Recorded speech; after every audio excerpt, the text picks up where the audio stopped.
Washington Senator Mitch McConnell has a well-documented history of showing little tolerance for sexual misconduct that he fears could tarnish the image of the Senate and his party. He was a major force behind the effort to push out Larry E. Craig, the Idaho Republican arrested at the Minneapolis airport in 2007 in an undercover sex sting. And he was the chairman of the Ethics Committee when Senator Bob Packwood, the powerful Oregon Republican, resigned in 1995 under threat of expulsion after he was accused of sexual harassment. Now, with a maelstrom engulfing Roy S. Moore after another woman from Alabama accused him on Monday of sexually assaulting her when she was a teenager, Mr. McConnell, Republican of Kentucky and the majority leader, may face his most difficult test yet on how to manage a highly combustible combination of sex and politics. Mr. Moore, the former Alabama Supreme Court judge and state prosecutor, is a candidate for the Senate, not a sitting senator, limiting the authority and leverage of Mr. McConnell and his Republican colleagues over Mr. Moore. Should Mr. Moore be elected, they would face the prospect of welcoming him into the Senate, an unthinkable outcome to those who fear being forever associated with Mr. Moore.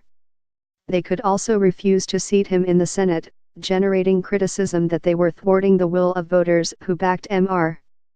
Moore despite knowledge of the accusations against him. They could refer his case to the Ethics Committee. Or they could immediately vote to expel him, as Senator Cory Gardner, the Colorado Republican who leads the party's Senate campaign effort, suggested Monday, saying Mr. Moore did not meet the Senate's ethical or moral standards. Faced with mounting public focus on Mr. Moore, Mr. McConnell sought this week to increase the pressure on the Alabama candidate by making it quite clear that he accepted the accounts of the now 5 women who said that Mr. Moore made overtures to them when they were teenagers. The latest woman, Beverly Young Nelson, provided a graphic account of how, at age 16, she was groped by Mr. Moore, then 30, who tried to force himself on her after offering to give her a ride home from the restaurant where she was working as a waitress. Mr. McConnell's decision to declare that "I believe the women," yes, removed one of the final lines of defense some Washington Republicans were standing behind, that Mr.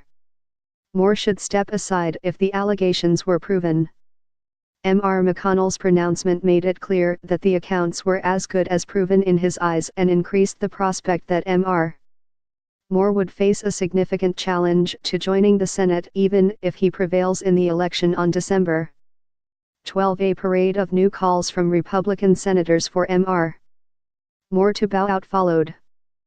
"He's obviously not fit to be in the United States Senate," Mr. McConnell told reporters on Tuesday.